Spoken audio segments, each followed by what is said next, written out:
Okay, so our topic of the day in literary criticism and critical theory is called ideology. It has to do with ideology and the understanding of ideology. We all hear about it and we all use it, and sometimes, we just don't even think of what it means. But we have to see what criticism has to tell us about this concept. It's a very complicated and very strange concept anyway. But the perspective that we're taking is one that is related to language. Remember last time when we talked about discourse, and I said that it's language in use. Remember language in use? Like in everyday use, but not language just like that, but it's actually as a practice. And so ideology is embedded in the language. It's part of the language. It is within. We cannot think of it outside of language. And so that's what makes it very specific in literary criticism. It's because we think of it as not as a set of ideas that are usually the idea that we have and that is common is that there is always this sort of a political theoretical discourse by which we try to dominate and have power, because we relate it always to relations of power. Right? Ideology in that sense relates to a form of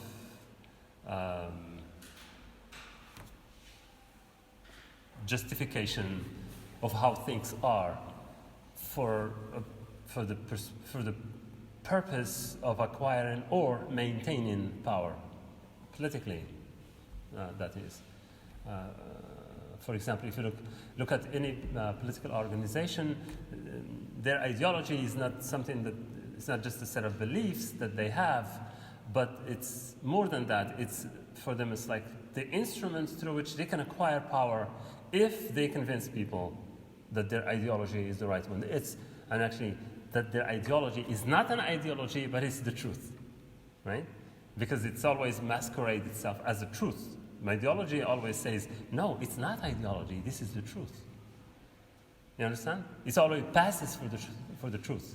And so it wants to convince others, everyone, that it's their truth, and so they should all accept it, and so all adhere to it and be part of it, so that it can dominate. And once it dominates, then whoever rules it, whoever is in the center of it, gets the power to do whatever they want, to be in the government, to be the head of the country, or to be the head of a political organization, or something like that. This is the general idea of ideology and how we use it and how it's used. As you will see, it's a little bit complicated because it's part of the language, and we usually never think of it ourselves. In our daily lives, in our relationships with people, we usually don't think of ideology, which is quite normal. We don't have to think about it all the time.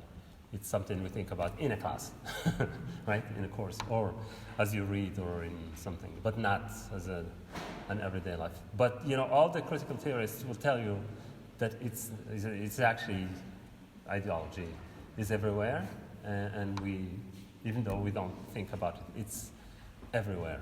And so you can see what they say, the way we think, what you think, and about society, about ethics, politics, justice, about all of these things is a matter of language, right? Because it's related to language.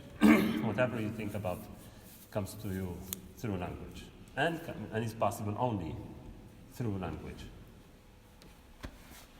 Because it's shared, because it's expressed, because it's something that we talk about and that we practice using language.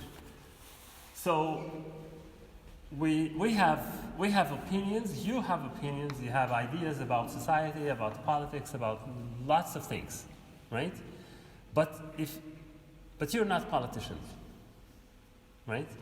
Unless you are a politician, it's quite different. For a politician, it's quite different.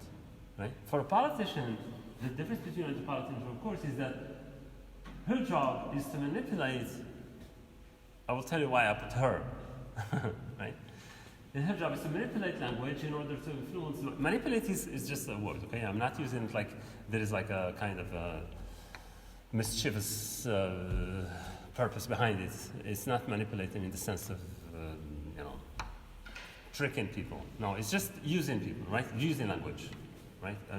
Employing, if you want, language in ways that who can influence, produce an influence on the people, so that they can influence other people to think about and see the world in order to get their support, so that they can, like I said earlier, right? A politician, a leader of a group, a students group, or anyone tries to convince you that this is the real world, that this is the reality, so that they can say yes, and if you say yes, then you are part of the group, you are part of that way, and you support that person, and that person becomes a leader or becomes, empowered by you to talk in your behalf, for example, with the administration, with the government, with the state, with whatever, with the bus company to give you free cards or cheaper ones or whatever it is that they want to achieve. Okay? So as a politician, that person who wants to lead, who wants to be in the center of things, his job is ideology. It's all about ideology. For him or her who wants to convince you that their vision of the world is the truth, that's ideology. For you, it may not, because you're not really interested in getting people to follow you. So you're just talking, you give your opinion, but without any hidden purpose as to convince others to follow you. But for one who stands in the middle of a ring, right, a ringleader, someone, or a political organization or anything, that person has a purpose, which is to convince you so that he can become the leader, so that you can follow him and then you can vote for them as a party, for example, or as a representative of the students to talk with the administration of the school or something like that. Okay, so that for them is politics. Ideology is the way that people think and talk about their world, right? That's the general thing. Right? The way we think and talk about our world is ideology. Now, this is a general thing. It is produced and altered in and through language. This is the general, if you want, this is the, we'll detail this later and you will see, because this is like a general statement, and we will see what it means. Because what it means here, what is like the assumption, or not exactly the assumption, but let's say it's the idea is that we produce and reproduce ideology without knowing, right? We talk, we use, we think, etc., and we are part of an ideology without even feeling that it is an ideology. But we will see as we go the details of this. So language changes and even creates the social and political world in which we live. The ideology in that sense is language. Because it is in language, and as language creates and changes our social conditions and creates them sometimes, though, it is part of, an ideology. We'll see more detail later, okay? You understand how language creates and alters reality, right? You know that. How does language create or alters or changes reality? Can you think of an example?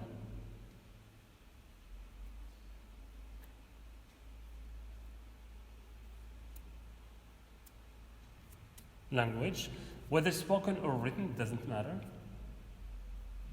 Language barriers create differences between cultures. No, just look at, yourself. Apply it to yourself and you will see. If you receive a letter from the administration, for example, of the school, saying that you are hereby required to attend a session where they are going to judge you because you cheated in the exam, what you receive is a paper with words on it, right? Yes, you receive a letter or an email or whatever it is that you receive. But then it's a new situation that has just been created for you. You are required, it means materially you will have to move to go at a certain place, to a certain place at a certain time and meet with some people who are going to tell you something and maybe make a decision about your future in the school, whether you will pass or not, or whether you have to repeat, whether you probably have to be completely kicked out of school or something because you did something. So that's a piece of language that comes to you, right? A very simpler example, you insult someone. Would just be very, very, normal, very basic stuff. You go on the street, you insult someone, or you say something bad, and see what happens. I don't know what will happen, but something bad might happen. You can get a punch in the nose. You can, I don't know, something like that, or somebody would say something else, or But then you created the situation out of a word. It's just a language thing, right? And what is it that makes it so? For example, when a judge says, for example, you're sentenced to 10 years in prison, and hits the thing with his gavel and say, well, you are sentenced, his language that he produced. But it's not out of nothing, because there is behind him an institution, the justice system, that allows him to do that. Whereas for you, for example, walking in the streets and then you insult someone, what is behind you? What is it that makes the thing? For the judge, you understand. For the dean, the university who sends you a letter to come so that you can attend the session where you are going to be tried for something similar, there is an institution behind it. There are rules and laws and stuff that allows for this. Yeah, right? You understand this? Okay? And so that language creates a new reality, because that language, for example, the letter you received from the administration, relates to something. Behind it there is a whole system. It's just like the judge, when he pronounced a sentence on someone, guilty, for example, or innocent, it's because there is a system behind him that allows him and gives him the power to do so. But you, for example, walk in the streets and then you insult someone, what gives you the power to do that? Or what is it behind? Right? Well, it could be anything. Either you feel, for example, you're better than them, or because you feel that you are stronger than them, or because for other, I don't know, whatever it is that it is. But it is still a language, as an utterance, something you said, that created a new situation in life, a real thing. It altered reality in a certain way. This is very simple, but it can be made into bigger things. For example, a government, the head of the government, for example, deciding, like 2 years ago or 3 years ago, was it? When the head of the government of Morocco said, we are going to impose a lockdown on everyone, nobody goes out of their house, etc. And so a speech, right, and a decision at the same time, and then the whole country was completely locked down. No one out, no one is allowed to go out unless you have an authorization, etc. Remember, right, when we were under the confinement.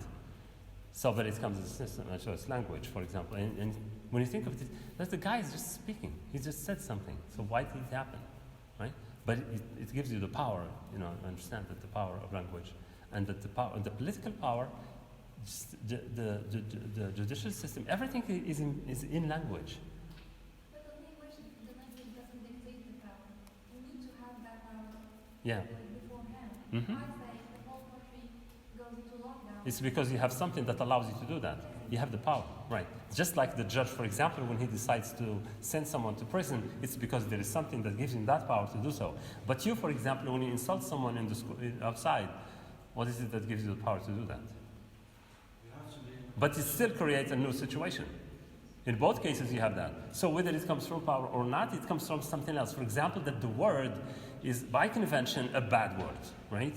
If you call someone something to their name, and that word is really terrible because it's something that we all agree that it's bad, that we shouldn't say it to anyone, then we use it. And the power then is symbolic. It comes from something completely different, which is the convention of deciding which words are hurtful and which words are not. And so use words which are hurtful like that can create a new situation, etc. Just like when you say something really nice to someone and they change completely, and then you create a very different situation, a beautiful situation in which everybody is happy or something happens, etc. So it's all related to language. That's why we say language is really basic to everything. It's the thing. It's the conditions of possibility of that thing.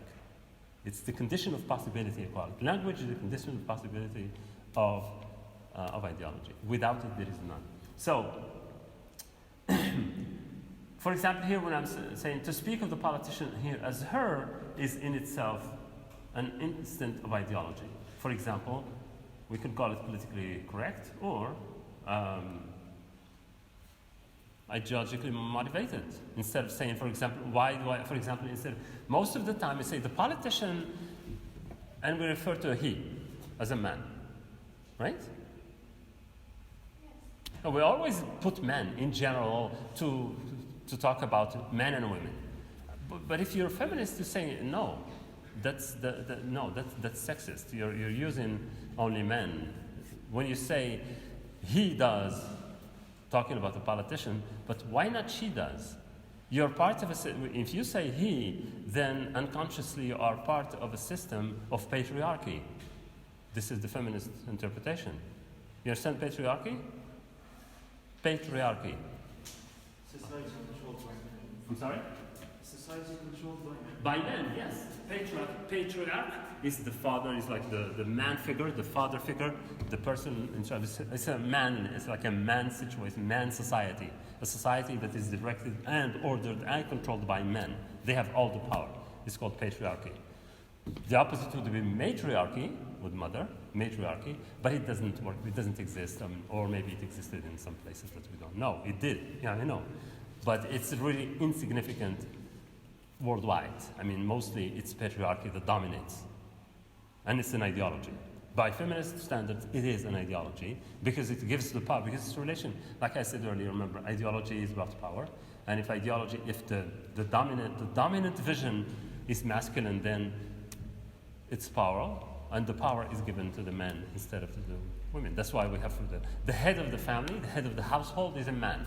We think of it, head of the household, directly think of it. Even laws, for example, decide that it's the man who, for example, is the head of the household. In Moroccan law, for example, if you're a minor, you can't do any, and for example, if the parents are divorced, the minor children are under the responsibility. Normally, the law says it's both men and the mother and the father are now responsible since the changes of the family law.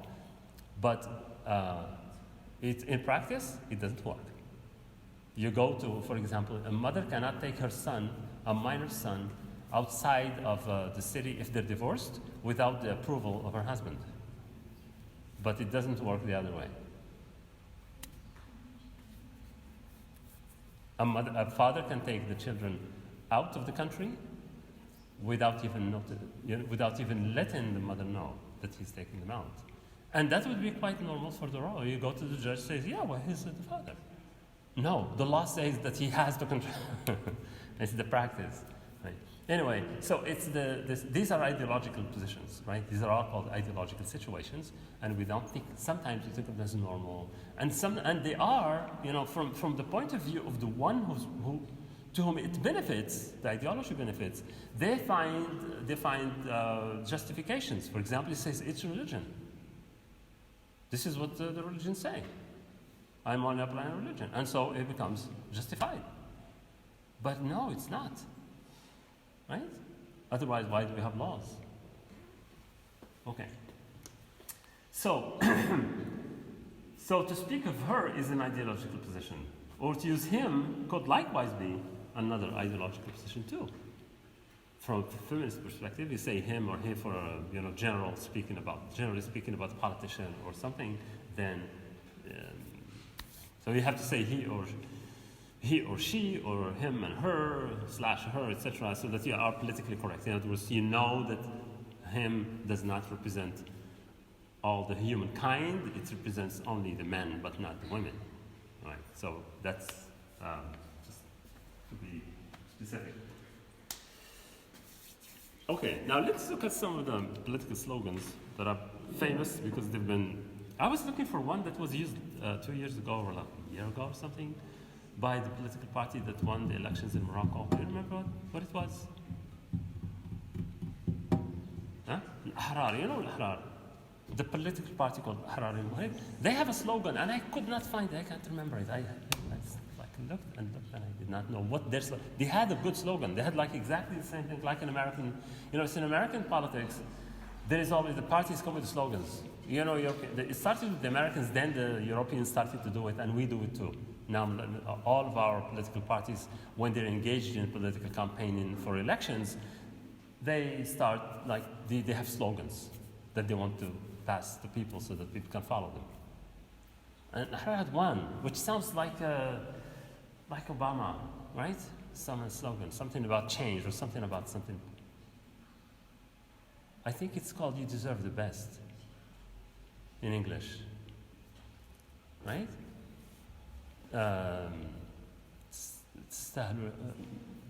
Huh? الدرجة. Something like that. تستاهلوا حسن or something. تستاهلوا حسن. You deserve better. In other words, we give you the better. We are the better ones. So we give you the better. It's because you deserve the better. Yeah, something like that. Anyway, but there are political slogans. And we just use them sometimes. We don't even think about them. For example, like, I have a dream. We hear that all the time. You know this one? The I have a dream thing. It's a political... It's a political slogan. I mean, it's part of a speech. It became like repeated. You know Martin Luther King? Yeah, the leader, the African Americans, the civil rights movement, etc. And he had that "I have a dream" thing. This is another one. I don't know if you know. If any one of you remember Ronald Reagan? He was the president of the United States in the 1980s. I think from 81 to 80. Well, for 8 years. Then George Bush, then Clinton, then another Bush, then Obama, then that idiot Trump, and then this one. Anyway, so if you think about that, yes. Stalinism, right? Exactly. Yeah. But when I was writing this, I forgot. I couldn't remember it, so I could have added it that one. So he says, get the government off the backs of the people, right? Which is a very old and traditional position in American politics, in American society in general, since 17th century, since the Americans, the white Europeans went to Europe, and they did not want anything to do with any government, right? They said, well, Reagan was a Republican, but he was doing that. He knows why. I mean, Reagan was. I'm sorry? The Democrats in America. Yeah, they don't do that. No, because for them it is important to have a government, a strong government. Not a strong government, at least a government that acts, that does something. Whereas for the conservatives, no, they want less government. They're always anti-government. They are anti-government because they are anti-taxes, because they reduce government to taxes. That's the difference. For them, for the Republicans, big government interventions means taxes to people, and they don't want to pay taxes. Democrats say, no, without taxes we can't do anything. We can't have a good social system, we cannot have healthcare, you can't have a good education system, etc., etc. And the other ones say, no, we don't need that stuff. Everybody, you have to do, the barras. It's very strange for advanced countries not to have healthcare, free healthcare. In America, they don't have that. Yeah. Well, now they do. With Barack Obama, it came. There is something. It's called the affordable care. It's something that's like cheaper. Because otherwise, it was public. It was political. It was private. But the private sector has rules and very tough. Insurance to be covered. You gotta have insurance. Well, and you have to. And it's not. No, It's not free healthcare. No, it's not free. It's not free anywhere. Like the UK. Well, it's not free, not even in the UK. It's never free. There is nothing free. It's just a way of saying things, but it's completely different. In America, they have that system of private. Everything is privatized. It's all private. But the problem with the private is that if you have money, you can afford it. If you don't have money, it's expensive. If you don't have money, you can't afford it, right? And if you have any issues, for example, if you have one of the your families, for example, your grandfather or your uncle or somebody had a disease, for example, had like cancer, then you are a risk to the company. Even if you don't have it, they will say, well, it's genetic, so you may have it too, so we're going to raise your contribution. In other words, the insurance will cost you more. If you, for example, smoke, it's even worse, right? And if you lie, it's a problem. Because you can say, no, I don't smoke, I've never smoked in my life. But then because now this is the danger with the technology, is that your data can be accessed by anyone. And so if you do blood work, without telling you, they will analyze your blood to see if there are traces of nicotine, traces of tobacco that you have smoked, because it's all there.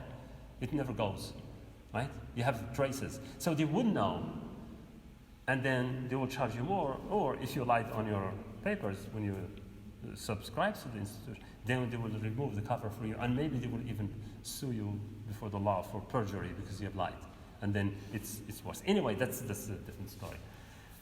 So when they say to get the government out of your backs, it means that their ideology is that they don't want government intervening in people's lives, right? This is the idea. Intervening, in other words, we let you free, we don't ask you to pay money, we don't want the government will be very, very small and doesn't intervene in any way in people's lives. Of course, it's all wrong. It's all just it's political stuff. So Margaret Thatcher, who was the exact equivalent of Ronald Reagan in the same period of time, in the 1980s, in Britain, in the UK, she was also very conservative, hardline conservative, and she says there is no such a thing as society. For her, there is no such a thing as society. There are individuals, and she doesn't care. Because for her, she has to save the government by not paying anything. So she stopped all the social programs. For example, the universities in Britain were free, or almost free. They did not cost a lot. But with her, because she got the subsidies from the universities, then the price of university skyrocketed. And then she also introduced this other law, which is a foreign student pays twice or maybe even more than a student who is from the UK. She says, well, you're not from us. You have to pay. You want our education? Come pay for it. Before, you could go to Britain and study in England or whatever you want, and you will pay exact same thing as an English person.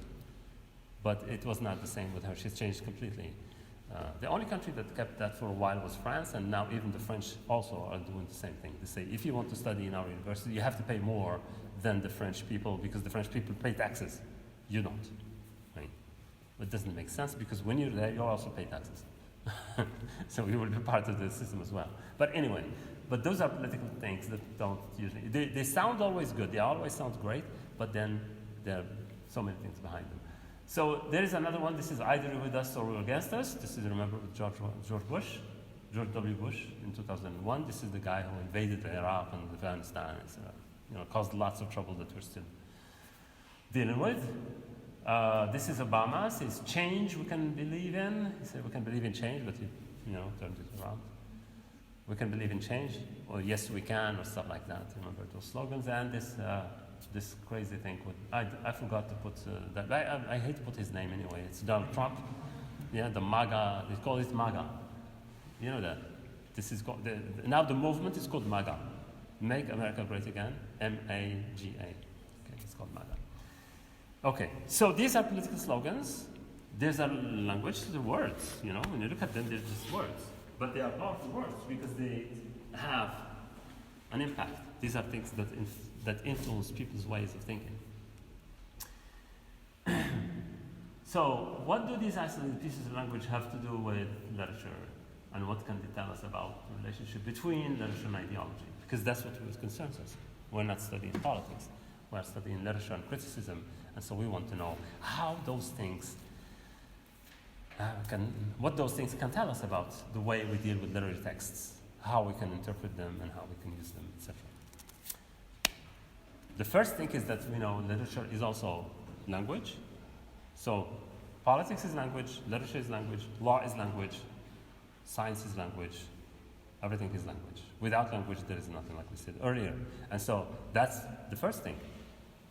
Now, we have this critical theorist, Paul Dumont, who has this answer. He says, what we call ideology is precisely the confusion of linguistic. Is it linguistics or linguistic? With natural reality, it doesn't matter. Language with natural reality. It's a confusion between the two. Do you understand? Do you remember what I said when I said that ideology is something that disguises itself as the truth, as the natural thing? It's what he meant. In other words, when an ideologue, when a person speaks, a politician, etc., talking about whatever they want to do, or whatever the vision of what the country would be like and should be like, or what it is like, or whatever. Firstly, what it is like and what it should be like. right? Their program, in other words. They confuse the reality of things, especially if they have like a diagnosis of the problems. For example, every politician comes to you and say, we have a problem here, we have a problem there, this is the problem with education, this is the problem with this is the problem with this, with health, with this, etc. So they give you sort of a diagnosis of the situation of the health of all different social sectors and politics and economy, etc. And they try to convince us, to try to convince you and everyone that it's the truth. That their vision is true and it is exact and it is an exact copy of the reality. In other words, you say, this is the reality of our economy. This is the reality of our education. And so in that case, they are confusing language, what they're saying, the description of the situation of economy or of health. They're confusing that with what it is in reality. You understand this? In other words, the words themselves become the reality. In their speeches, they say this is the reality, this is the truth. And so whatever they give you is confused with the reality. In other words, if you believe them, you think it's the real thing. In which case, their vision, their ideas become, for you, the reality. Those people who agree, for example, with Donald Trump, when he says, whatever he says, I don't remember it exactly, but his views become reality for many people. For example, when he says that there is a deep state, come on, you're the head of the most powerful country in the world. In other words, he is the most powerful man in the world. And he says that there is a deep state. You understand this idea of a deep state? Dawla al-Amiqa, they call it. In other words, there is another power behind him. He is the one who decides for everything, basically. But he still tells people that there is something else, that there is another entity. I don't know. Nobody knows what it is. Behind different, it's what we call conspiracy theory. You know, there is a theory, there is an idea that somebody is always conspiring behind the scenes. Nobody knows that somebody is making decisions. That governments are just like puppets. That there is someone holding the power behind the curtain. You know puppets. You know the puppet shows? Puppets. Oh my God. What language can? Yes. Yeah. Well, I mean, a puppet is a thing, and then you move it the way you want. You know, the puppeteers are someone is behind the scenes. You don't see them, but they are the ones who move the things, right? And so, government, in that theory of conspiracy, becomes only like puppets. In other words, there is a powerful thing behind it. That's what they meant by the hidden state or the deep state or something like that. And Ronald and whatever his name is, Trump, convinces people, followers, that there is a powerful organization, a mysterious, hidden, nobody knows it, powerful, that runs everything, right? Despite him being the president, which is crazy, and people believe him. And then it becomes the reality for them. Whenever they say something, you say, oh, he's nothing. I mean, there is always this, and there is that behind him. And, everything is just for show. There is no truth. And so they lose trust. They lose confidence in systems, in institutions. Like what happens in Morocco, it happens everywhere, right? People always believe that somebody else has the power. And when you say who? You say, well, the big international institutions. I mean, that's when they want to give you an example. They say the IMF, the World Bank, etc. They have the power, and nobody decides anything because those are the powerful entities. I'm sorry. Well, no, they're mostly, but also from other places. Yeah. They're not educated and very poor. Well, the funny thing is that there are educated people also who are following them. This is strange. Yeah. Mostly, yes, they're very poorly educated people, but there are lots of people also who you think are educated, but then you find out that they are actually, for different reasons, they are the ones who are exaggerating, for example, immigration, exaggeration, problems of security, exaggerating so many things. And those words become the reality for many people, and people, are ready to act, ready to move, ready to do things because they think that's the reality and we need to change it, right? It's a vision, it's someone's vision, but they adopt it as their own, and so for them, that's the reality. It's like an illusion, and they believe it, right? It's like we will talk about illusionism later. There is a part of that. Here, for example, what the monk alludes to is the way that, for example, by designating the man with a gun and a balaclava as a terrorist, balaclava is the mask thing that they put on their faces. As a terrorist, you understand his actions in one way and thereby confuse that naming with the reality of his actions and purpose. For example, in some countries, what for some is a terrorist, for others is a freedom fighter, right? So it's just a matter of which position you're in and what language you use to describe that person. And so in both cases, whether you call it jihadist or mujahid or freedom fighter or terrorist, in both cases, what you're doing is you're confusing the language, the words that you're using, with the reality of that person, what that person actually does, right? There is a different understanding from that, and that's a political ideology as well, a political and ideological position. The naming that you give, the word, the label you put on that person, is confused with that person. So he becomes what you call them. If you call him a freedom fighter, then he is a freedom fighter, right? But that's a political statement too. Okay? So by naming him a freedom fighter or mujahid, you understand him differently and confuse your phrase with another sense of his reality.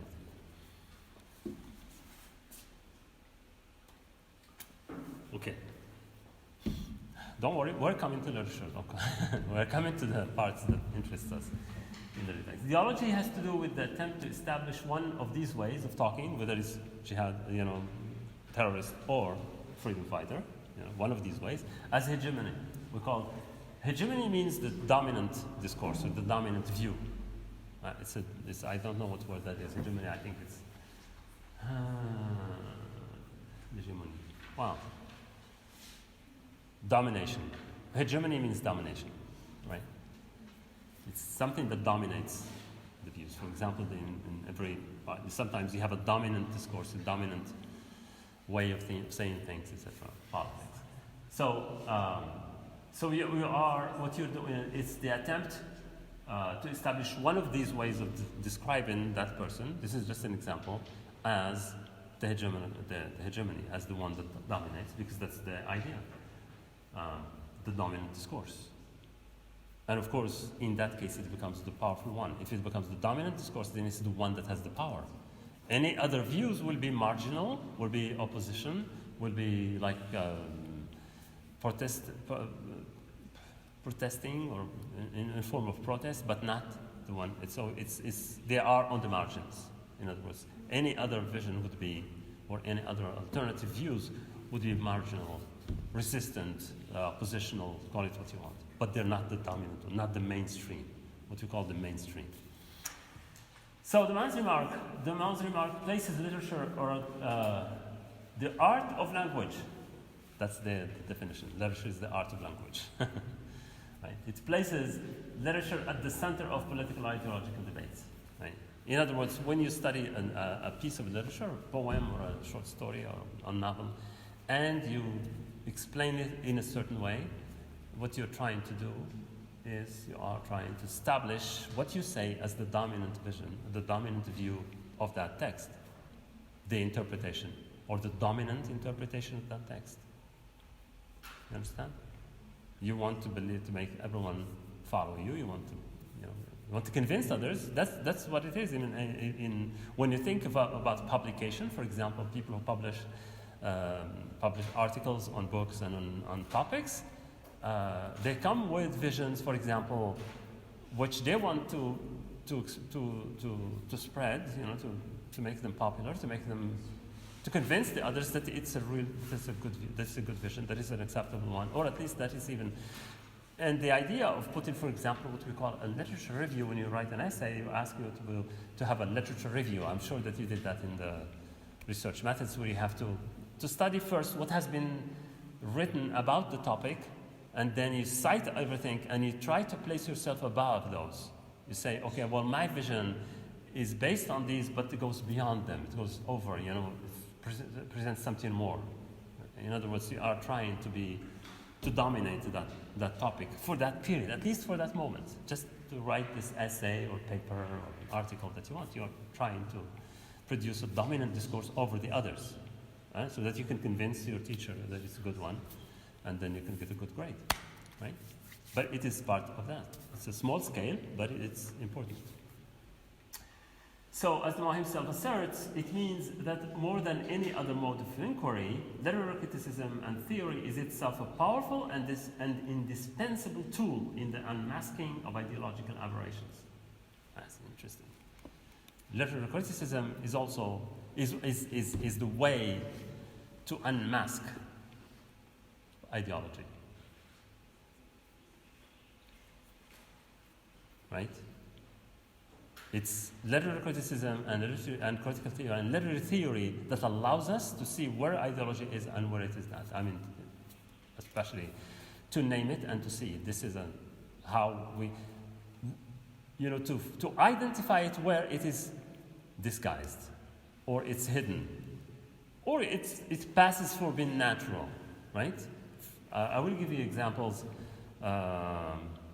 with what we call realist fiction, 19th century novels, for example. I don't know if you have read any, or any novels basically that are realist in the sense that they're not complicating matters too much, or that they're what we call the realist movement, the naturalist literary movement, where the writers claim to be true to nature, to be faithful to nature, and that their texts are like mirrors held to the world. In other words, the world, the reflection of the world on the mirror being the book or the text that they produce.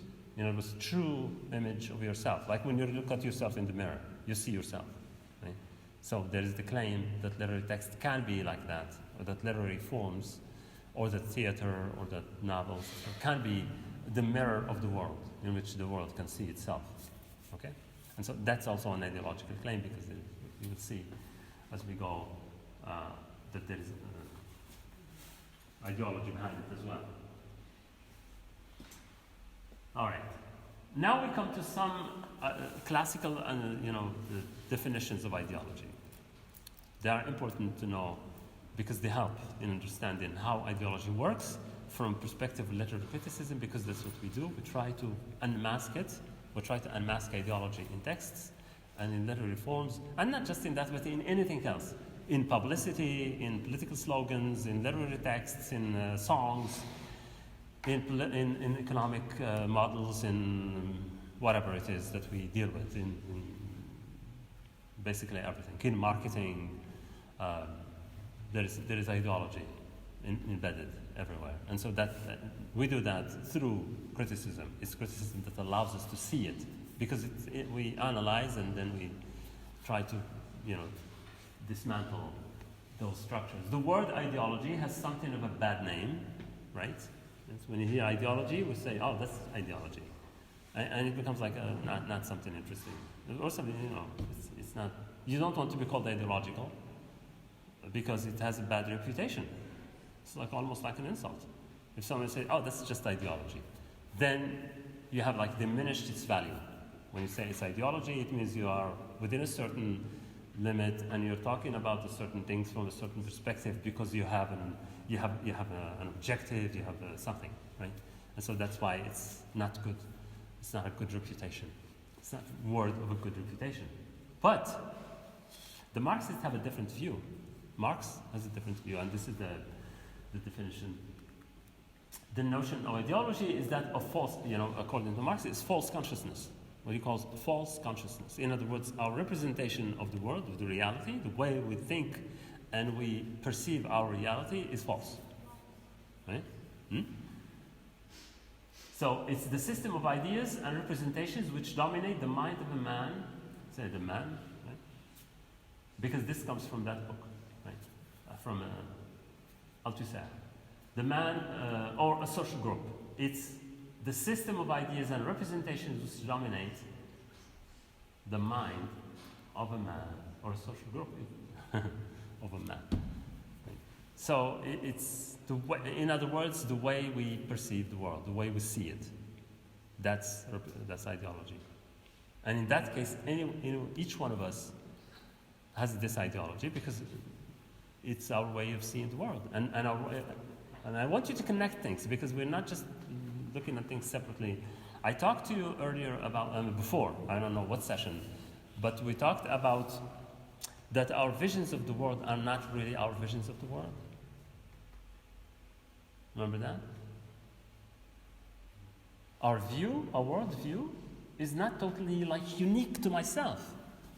It's made up of things that I have learned. It's made up of things I have read, things that I've been, my education, my background, my history, my whole trajectory until now. Everything I think about, my own craziness if I am, my own personal preferences, my own views of things.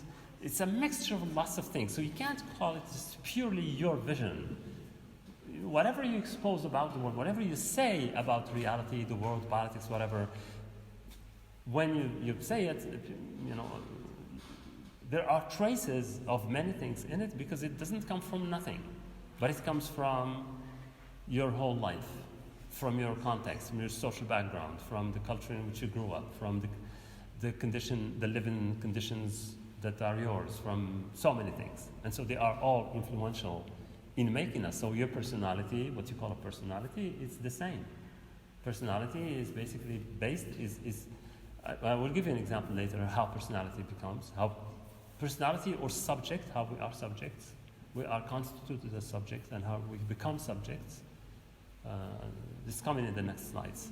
So that's why he says our view, our vision of the world, the way we represent the world to ourselves and to others is ideology. And according to Marx, it's what we call false consciousness because it's not exactly a copy of the reality, right? It will become clearer as we go.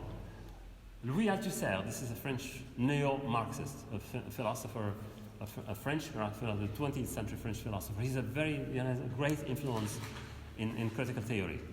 And so he summarizes Marx's notion of ideology by contrasting it with the concrete history of concrete material individuals. In other words, there is the concrete thing, the concrete you, and your concrete materiality, whatever, of your life, and there is the ideology. And those two are not always like equivalent.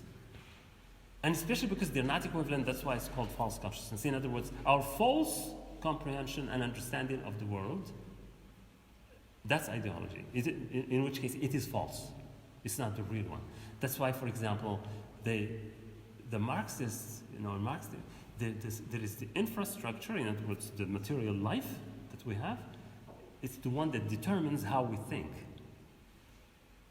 The superstructure, these two categories: the infrastructure, the superstructure. The superstructure is our thoughts, our beliefs, our habits, our social, interactions, our culture.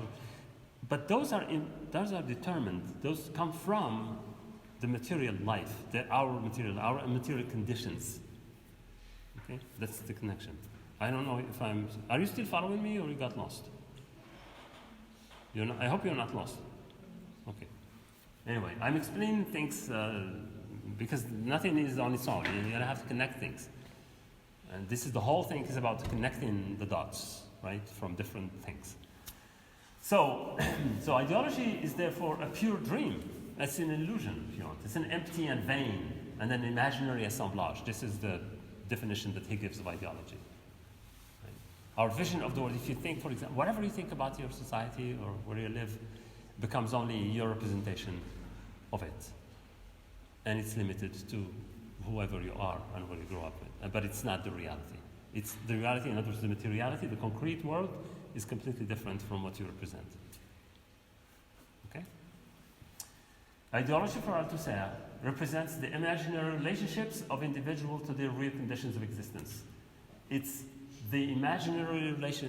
When he calls it imaginary, it's not like it doesn't exist. It's just the representation or the idea, how we represent them. Understand? My relationship to where I live, to my conditions of living, are the product of my thinking. The way I think of my own life, of my own conditions, right? That's what he calls ideology. He calls it imaginary because it's not, don't mistake it for khayaliya in Arabic. It's not. That's not what it means. What it means is basically just ideas. Representations are ideas. If anyone talks, if you have to talk about your material conditions of living, your existence, your life, etc., and you talk about them, whatever you say are words and ideas of your. It's your vision, your idea and representation of those conditions. That's why people don't agree. You know, in the same family, you have people not agreeing on the same things. You don't agree with your parents, you don't agree with your sister or brother, because you are all living in the same conditions, but each one has a different representation of it. Each one of us think of it differently. You understand? This is what he calls ideology. It's so basic that we don't even think about it. Okay, let me move on to the next slide.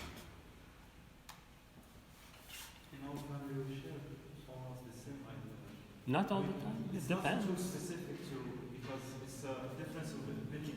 Mhm. No? Yeah, but where does opinion come from? Ideology for me is a bit broad.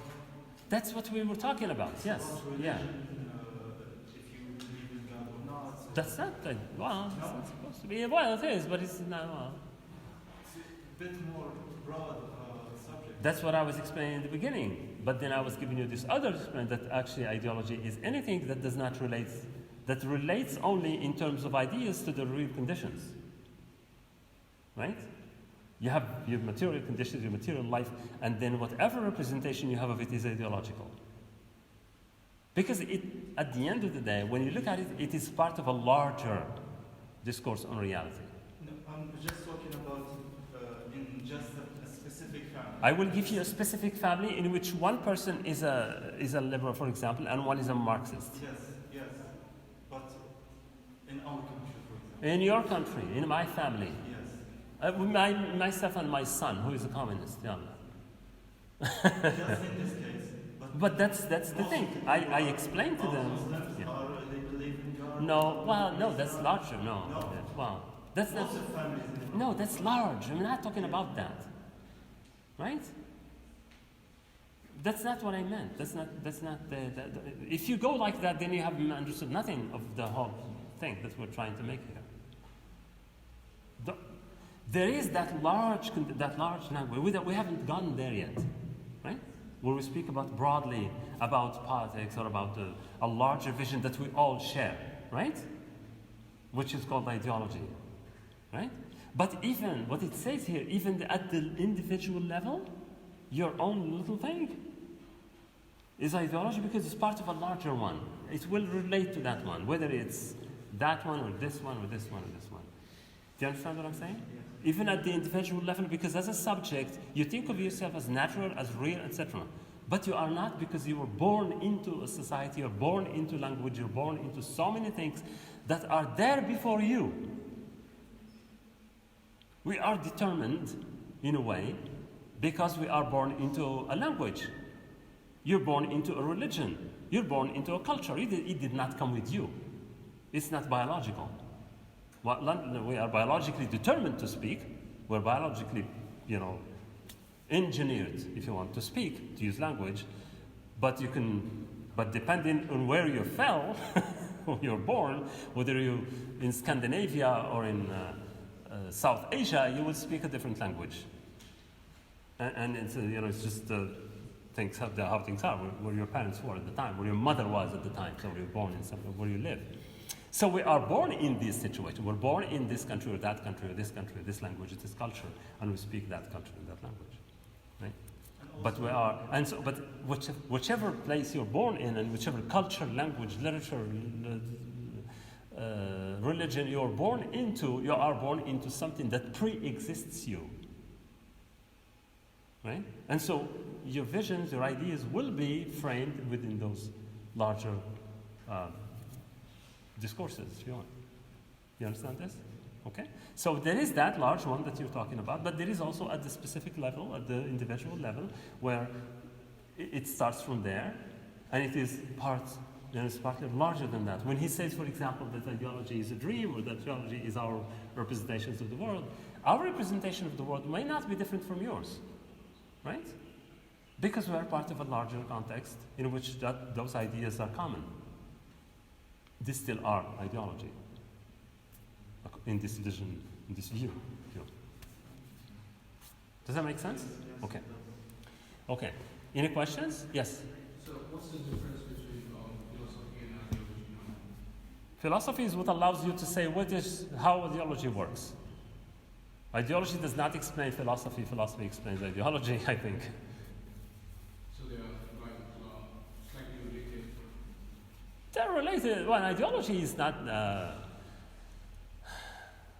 cannot be a philosophy. I mean, you can say it if you can say philosophy of life. If you say that my philosophy of life or my ideology in that sense. But philosophy as the reason, discourse about things and about the relationships and about truth, etc., that's completely different. They're not the same. It can be part of an ideology. For example, Marxist philosophy, if you take that one, created a whole ideology in its own. It created an ideology. It created Marxism. It created communism, right? And so they become like, it created it because it comes out of it. It comes from the thoughts of Marx. And then you have the philosophy that goes with it, that go with it. But it did not stop there. It moved beyond it. Marxist philosophy did not end with Marx. I mean, it continues until today in completely different visions. Like, that's where the problem lies, because what do we call it? Do we call it Marxist ideology or Marxist philosophy? It depends. If you're using it as a political line of thinking or of action, then it's a Marxist ideology. There are political parties that are called Marxist-Leninist because they are using that ideological part to describe or to justify or to explain whatever their visions of the world is and what they want to achieve. They're called Marxist-Leninist in that sense, right? But the philosophy on its own is completely different. I mean, it gave rise to that possibility of ideology, of that ideological discourse, which is called Marxism or communist ideology. But yeah. I would like to comment on Sure. the idea that philosophy is more broad than More broad, yeah. It's broader. You see Marx, his philosophy contains like a history, politics, economy, but his ideology were only on like economics. Yeah. It was, because, I mean, if you look at that, I mean, philosophers, there's great philosophers that don't exist anymore. That kind of philosophy does not exist anymore. It ended with him, probably. We had these great philosophers. The 20th century ended all that kind of thing, right? Because up till Marx, 19th century, you have philosophers who were also trying to change the world. You start with Plato, for example. Plato started with lots of, his book is called The Republic, but The Republic is only one book of the whole thing. And it's The Republic where he envisions a world of peace and stability and happiness. He says, this is how we can be happy in the world, how humans can live in justice and happiness. And so he proposes the what we call Medina Fadila in Arabic. And he proposed this utopia of a state where everybody is happy, everybody is, not equal, but happy in their inequality, and accepting inequality as something normal. And it's based on this, without accepting the structure of society as being structured in such a way. If you don't accept that, you will not have your place in the Republic of Plato. Plato believes in the society that has a lot of hierarchies. And so you have to accept that. And so he envisioned this kind of say, this is my vision to the world. This is how people can live in peace and harmony and happiness. This is the only way. But then you have others who, later on, lots of them. For example, you have Hegel, again, 19th century, 18th, 19th century, with Hegelian philosophy, also presented in a different form of how the world can be united and how the world Kant also did something like that. So we have different, and Marx was the last one of them, who did something similar. He said, no, actually, Plato, he's doing the exact same thing. He's doing, okay, I am creating a new utopia. It's called the communist society. It's another utopia, which is completely crazy, because he said there is no utopia. For him, the metaphysical world is just a lie, the material world. But what he's presenting, that society, the communist society in which everybody is equal, everybody is happy, etc., is another utopia, right? And so he's just like, it's a remake, but with a different structure, which is like no structure, right? Whereas the Utopia of Plato was with structures, so the other one, no structures. Everybody's the same, all equal, right? And it's also, but Marx himself did not believe that it can happen. He doesn't say it's going to happen. He says this is the possibility, but I don't know how long it's going to take to happen. And so these people who wanted to have power said, okay, we can make it happen now. Let's do it. And they started killing people. You not agree with me? You don't agree with me? I'm going to kill you. You think we should be equal? Well, that's that. And then that's why you have all these massacres and those crazy things like the Khmer Rouge in Cambodia.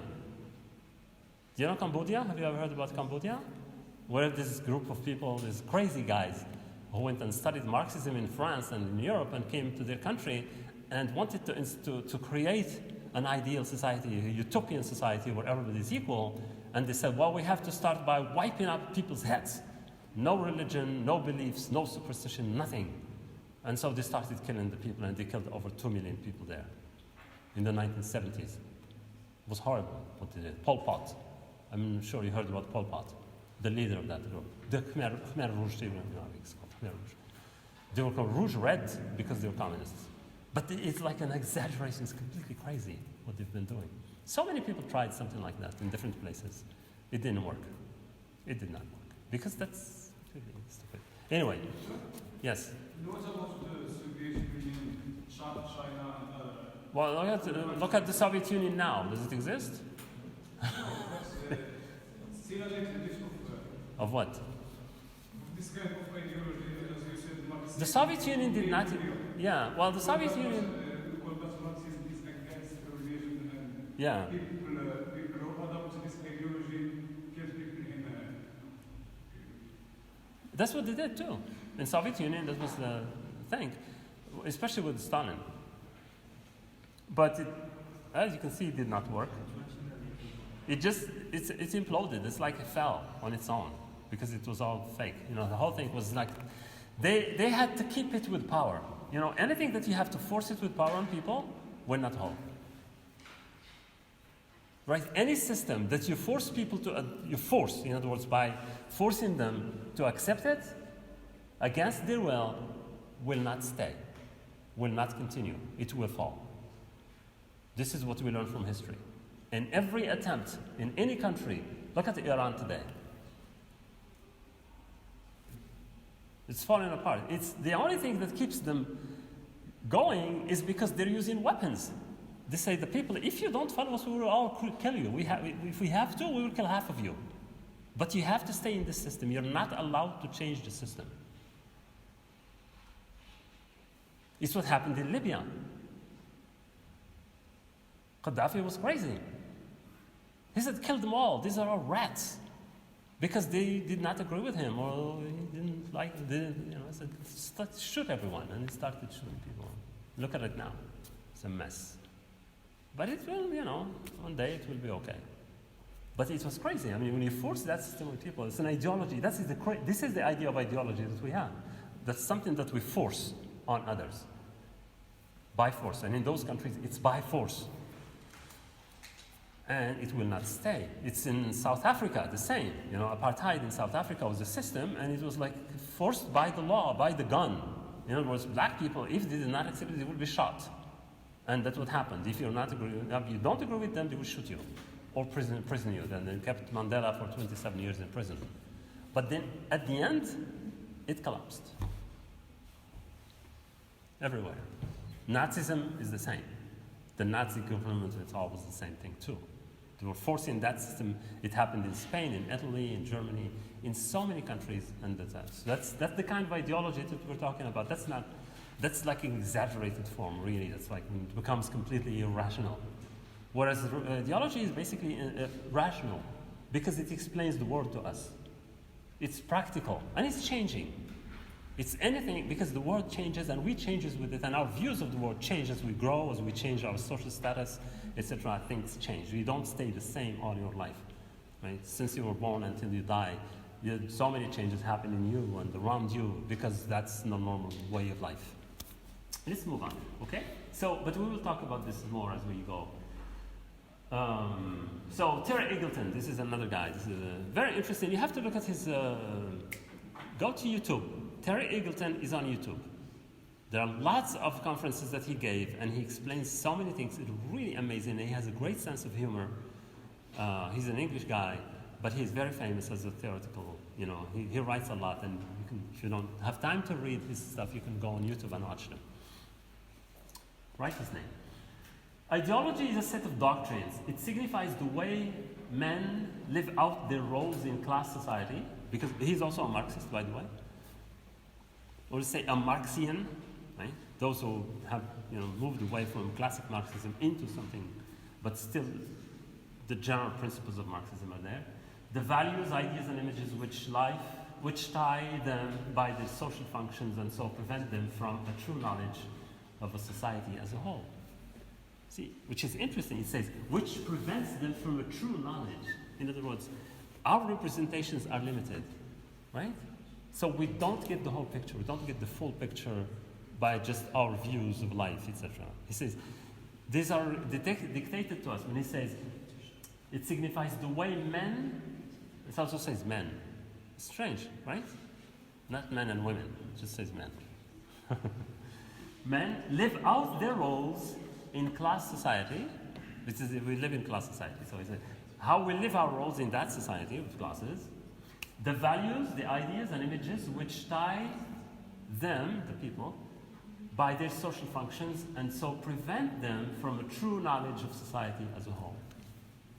It prevents us from a true knowledge.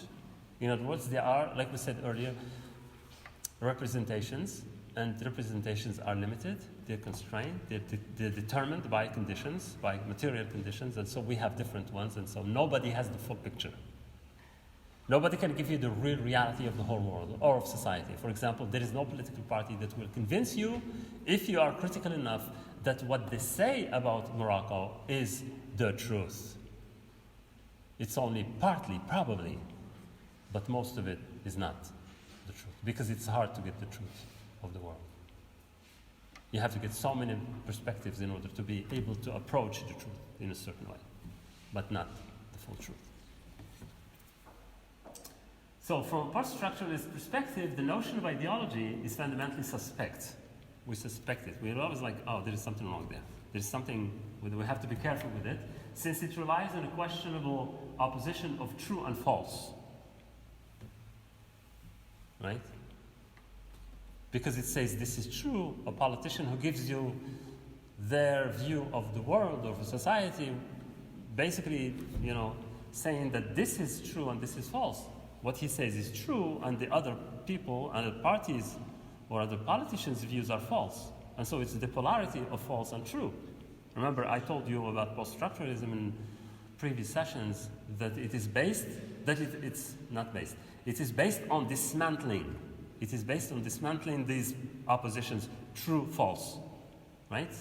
Right, wrong, etc. Those are things that are fundamental. In most societies, we have those. Pure, impure, clean, unclean. Some animals we can eat, some animals we can't eat, some others. People who eat meat. If you're vegetarian, it's okay. If you're vegan, it's even worse. But decisions on this is a good to eat and this is bad to eat and this is like, you understand what I'm saying? For example, why is pork meat not clean for Muslims and Jews, but it is for others, right? Those are pure and impure, clean and unclean, not clean, well, pure, let's say pure, impure. Those are important categories. Right and wrong, evil and good, false, true. For post-structuralism, these are constructs. We make them in order to manage the world, to manage our life, to understand it, to be able to have a sense of where we are so we can live correctly or whatever, the way we want. But they are not the reality, they're not the truth. They're only practical things. Because they help us understand one another, they help us understand where we are, they help us set rules and stuff for our behavior, our things in the world. But they are not their truth. They are truth for us, but for others they're not. So, which makes them really relative. And so those are like binaries that are, we have to see them for what they are, binaries. Binary, opposite, they go in pairs, that's why we call them binary. And so these two are connected and they're dialectical in a certain way. But for post-structuralists, they are only made up, they're crafted, they're made up in cultures so that those cultures can work with them, but they are not grounded in the real world, in reality, in material stuff. They're just like that. Okay. That's why I call it questionable opposition. Because all these oppositions, all these polarities are questionable. They don't say they shouldn't exist. They just say you have to question them, to understand them for what they are. They are things that we have invented, that we have created, that our culture and created in order to make sense of its existence, of how to live, right? By this view, ideology appears to be too easily as a master term for totalizing readings of literary texts. What this means, mastery, they call it master term for totalizing readings. In other words, if you're reading a text and using the questions of purity and impurity, then your reading and your reading becomes ideological. We call it totalizing. In other words, it's comprehensive. You understand the world or the literary text in terms of polarities, right? And that's very limited. That's a limited understanding when you do. Of course, when you there are lots of hidden references here. One of them is the most obvious one is to structuralism. Structuralism is the one that says that there are structures in society and everything is a set of structures that are connected, etc. And so in terms of structures, you have these polarities, right, wrong, bad, etc., right? And so when you work with them, you are reducing the world to certain categories. You know, even when you do categories, you're not. For example, let me give you an example to make this clear. When criticizing this idea of understanding the words in terms of category. You know what's a category? Category is an ensemble of things. You know, they say that, okay, you, all right, okay, I'll put you in this category. In order to do something, I don't know, to play football or to play a game. But if you do that, and you turn it into an interpretation of the world in terms of categories, you categorize things, and you put them like that, then you are doing an injustice. It's violence. It's a violence on the reality of things because people cannot be categorized. You can't put people in a category. If you do that, then you are doing a totalizing, what we call totalizing. You totalize. In other words, you generalize in some sort of way. Does it make sense? Do you understand? Okay. For example, there is a book I read long ago about, it's a crazy story, but it starts with the beginning. It says, I will start from the beginning. Remember beginnings? We started with beginnings in the beginning of this course. The first session was about beginnings. This one starts, it says, all right, okay. And the first chapter is I can't remember the chapter he called it, but he was given the story of the floods, the big floods, the mythical floods, Noah, right? Nuh, right? And the floods. And he was asking a question because he was using the Bible version. The Bible version is like a story. When you read it, it's really like a children's story. And it's supposed to, to teach lessons, basically. But he was using it literally. And he's saying, okay, well, let's imagine that this man has this boat, this huge ark, it's called the ark, the boat. And he wants to say, because it says that he saved all animals and all humans, right? He saved everything, all the creatures. But then he says, okay, well, let's see, which monkeys did he save exactly? Because it says the monkeys, the cows, the camels, the lions. But do you know the varieties of monkeys that exist? Do you know how many species? Which one? Did he use the gorillas, the macaque, the chimpanzees, the wisities? Just as what the king says. Yeah, and he says, okay, well, Then he imagines those people who are sitting there getting people in the boat, and he says, and then two monkeys come and say, all right, no, we already have monkeys, go away. We already have you. He says, no, but we're not the same. Those are this, we are different. Do you understand that? Because they're categorizing. The idea is that we are taught like we categorize, we say, okay, these are the monkeys, okay, and so we put two monkeys. Because the boat is small, you have only take two, a female and a male, so that they can have, they can procreate. But he says, no, but it's not the same. They're not the same. So we can't categorize anything. And so those polarities and these categorizations are problematic. And this is why it says, because they're based on categorizing, based also on this kind of polarities. Right? Put this and that, etc., this against this. And so it doesn't work. So he says, if you work this way, then you are doing that kind of totalizing readings of literary text. If you read it from a perspective, moral perspective. Remember what I told you last time about that student, a friend of mine who was in this seminar. Are you the same students who were here last week? Okay, because I gave you an example of a friend of mine at the seminar at the Sorbonne University. Yeah, right. He was reading from a moralizing perspective, and his view and his reading was like ideological, in the sense that he was looking at it only through religious morality. But the book is more than that. And so everybody was looking at him and saying, you missed so many things, my friend. It's not just that. And so what he was doing was a totalizing view. He says the whole thing can be understood in terms of what is morally acceptable and what is immorally expected, not from a religious perspective, which in his case was the Islamic perspective.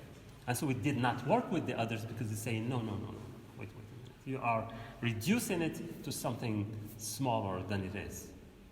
Your reading is totalizing in that sense, but in doing that, you are missing so many things in the book because you only concentrate on your ideological view. You want only to get out of it. This is what we call an ideological reading of a literary text, where, for example, you take a text and read it only from a Marxist point of view, let's say, and you will be only interested in class struggle. You know class struggle? Sirat tabaqat? Or Sirat tabaqi? You will be understanding it in that way. And so you're reducing everything to that. And it's wrong. Because there is more to it than that. Exactly the same thing if you try to understand Moroccan society today and saying, well, Sirat tabaqat, or Sirat tabaqi, or class conflict, class struggle in Morocco today. I mean, it's more than that. It's more. We don't even see that. I mean, it's complicated. You can say which is which, right? It's too complicated to explain things in these totalizing readings, what we call totalizing readings. All right, I don't have water, so but I will try to survive. Okay, next. Althusser again. Louis Althusser gave us so many things to talk about. And so this essay that he called, that titled Ideology and Ideological State Apparatuses. This is a translation from French. He was French and he wrote in French. And so when we say ideology and ideological states, it's called l'idéologie et les appareils idéologiques de l'État. L'idéologie et l'appareil idéologique et les appareils idéologiques de l'État. Apparatus in English is the word for appareil. It's an instrument, if you want, but it's Latin. It's not English. And so when the English make it into it, you say apparatuses. It's said like that, but it's actually the real term should be apparati with an I, because it's the is Latin. The end of the word apparatus should be in plural apparati with an I. Okay, anyway, just to explain that title. So he describes two ways in which the state exerts its power on people.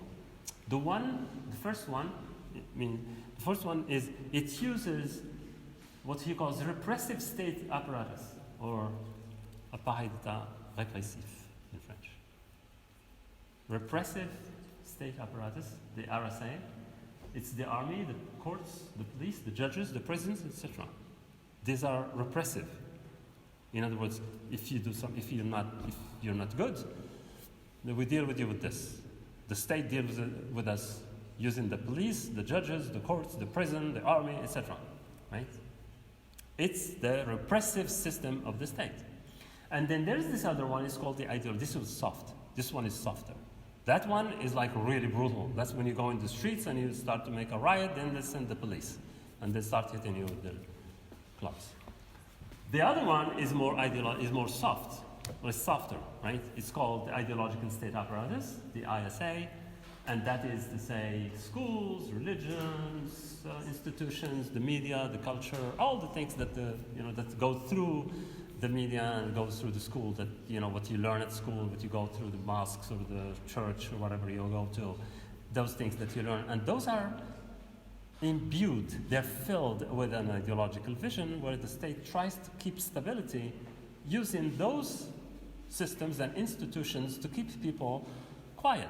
In other words, to shape their minds and their ways of thinking so that they accept the system and they can be, just good citizens, let's say, good citizens. They can be submissive. Submissive in the sense of accepting also to be submissive. Consensual submissive, if you want. With a consent, with your own, because the states, it's normal for our states to search and to seek the consent. You understand? The consent, the agreement of the people, right? So the ideal objective is when everybody agrees with the government. It's very rare, okay, but that's what it is, right? And so how do we do that? Not the government, but the state. When I say the government, it's not like the ministers and the whole system of the state. So we accept the state, we accept the structure of power, we accept the way we make laws, the basics of the laws, we accept the consequences of the laws, we accept all the discourse, all the justifications that are given for what we're doing things or what we're not doing certain things, right? By that discourse of the state that comes to us, and we absorb it, and it's given to us. We're spoon-fed. It comes to us through the school, the programs at schools, at the mosque, with the religion, whatever we learn. For example, the way that we have to do things, we have to, etc., and also through the media. That we are bombarded with all the time, even though the states don't own media anymore. Now it's different. It's not. This was like some time ago, but now it's completely different, right? Even in countries where for example, in some countries, the state does not have the schools. For example, schools are a matter of local governments or local collectivities. They have their own schools, private schools, all kinds of schools. But like the public school, like the French public school. The reference here is the French public school and the Moroccan public school, because we have the same system. And even the private school in Morocco is also following the same system as the private school, as the public school. So it's no different. Because the government, the state wants all the children of Morocco to learn the same things.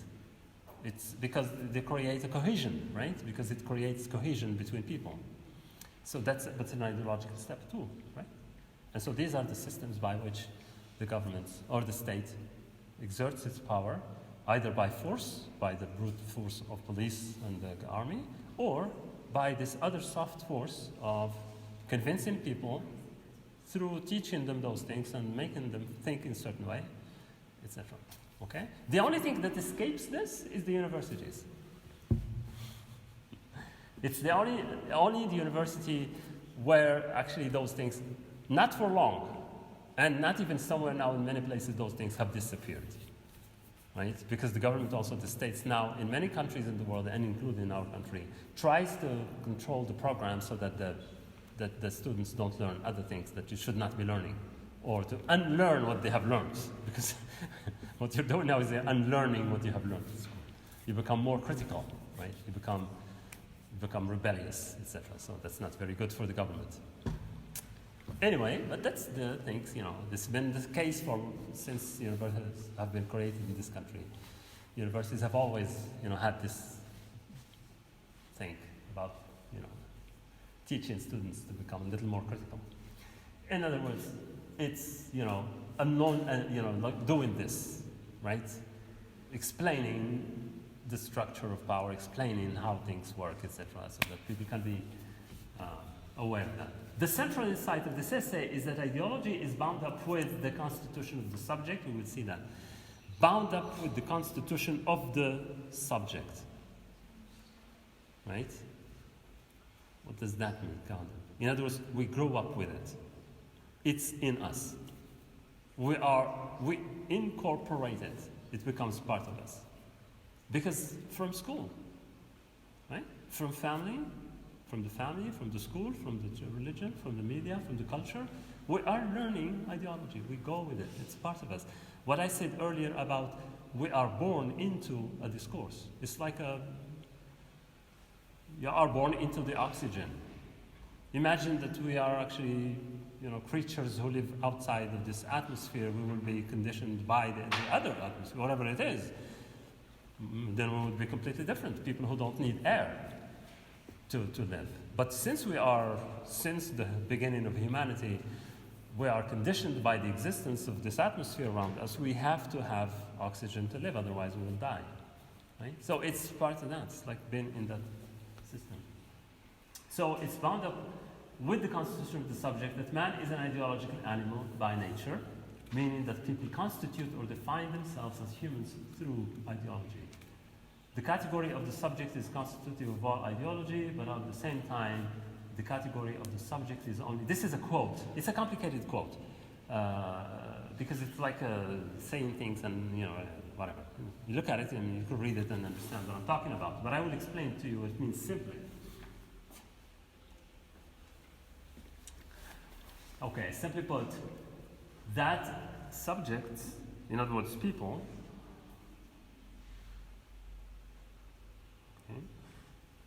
people make their own ideology at the same time as ideology makes them subjects. Maybe it's more complicated than the other one. Huh? No, is it? The implication of this idea are enormous because it means that ideology goes to the heart of personal identity.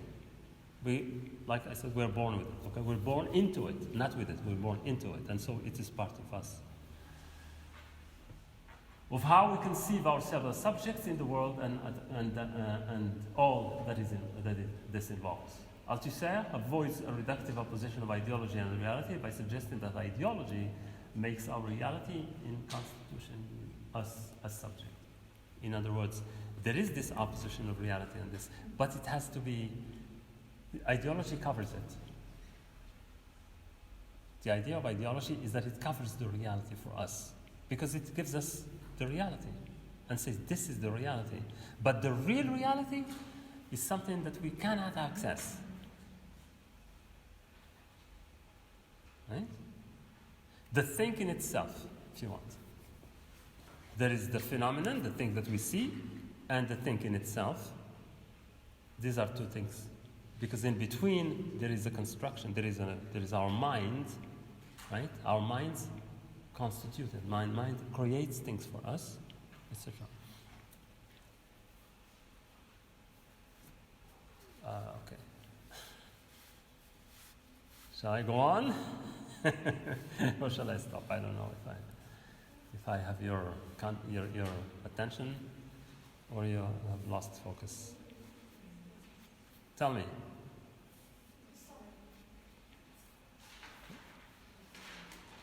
Okay? Is it fine? Does this make sense? Shall I go on? All right. Okay. Ideology makes our reality in constituting us. No, okay, well, as subjects. In other words, We are becoming subjects of our own ideology. yeah, and because we're born into it, we cannot separate ourselves from it too. And we cannot separate our world from our vision of the world. The world, our vision of the world, our understanding of the world, becomes the world to us. Right?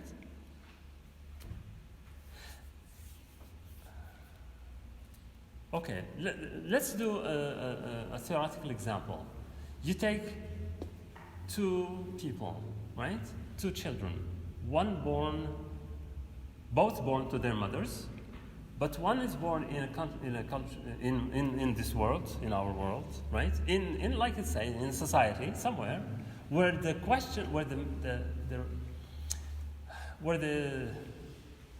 idea of family exists, right? The child lives, is born to his mother or her mother and father and maybe siblings, etc. And so they live with people around him. And one in which, let's imagine another place in which there is no idea of family, that doesn't exist. And so the child is born to his or her mother, and then maybe even the mother will go or dies or something, and then the child is left alone. For the child who lived in the family, grew up in a family, for him family becomes something important. Becomes a natural thing. You cannot imagine living without a family. And so when we see someone without a family, we feel bad because say, how can any person live without a family? But for the one who lived outside of it, imagine he was, lived like the little guy in what's it called? The Jungle Book. You all know the Jungle Book, right? What's his name again? Mowgli, yeah, Mowgli. Mowgli was born in a jungle. We don't even know who he was born. But he was raised by wolves or whatever, right? And so imagine that. And then you have one, for him, the one who lived with the family, becomes the natural thing is to be with the family and a society and something like that. But the other one is not. And so if they will never understand one another. In other words, the family is a structure that was there before the child was born, and so he inherited that thing, that value, but the other one who was born outside of it did not have it. And so, but they are both humans, right? You can say the same thing about language, right? Which, by the way, Mowgli and the Jungle Book does not talk about is that the Mowgli was born in the jungle and was raised by animals, by wolves, but he spoke, he used language. So how did he learn language? He should be normally using the language of the wolves. But the one who lives with the society and lives, uses the human language, etc. And so when you look at these things, these are like theoretical examples, but it could be possible too. Then you have this idea that the kind of thing that we call family is part of a larger ideology. Whereas the other, for that one, for the one who was not in the family, for him he says, well, that's because you were there then. But for me, it doesn't make sense. So imagine now that there are lots of people like that, and then there's the other. So we have a polarity, those who believe in the value of family and those who don't believe in it. And in that case, they say, oh, that's your ideology. Right? That's your vision of the world. Okay? Does that make sense? Does that make it clear? Okay. So we're bound with it. It's like it constitutes us as a subject.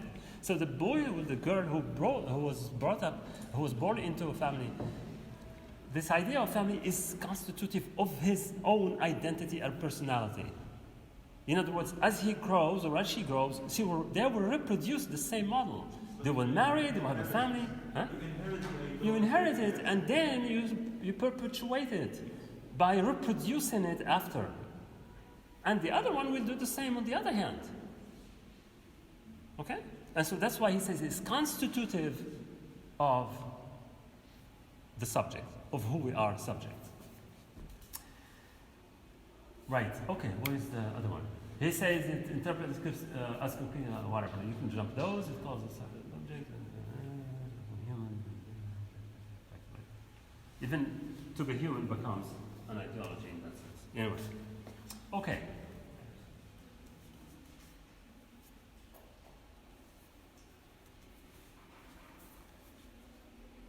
I didn't know this would be too long. Okay, but it's 10 to 12. I was hoping to get to some other. Is this the last one?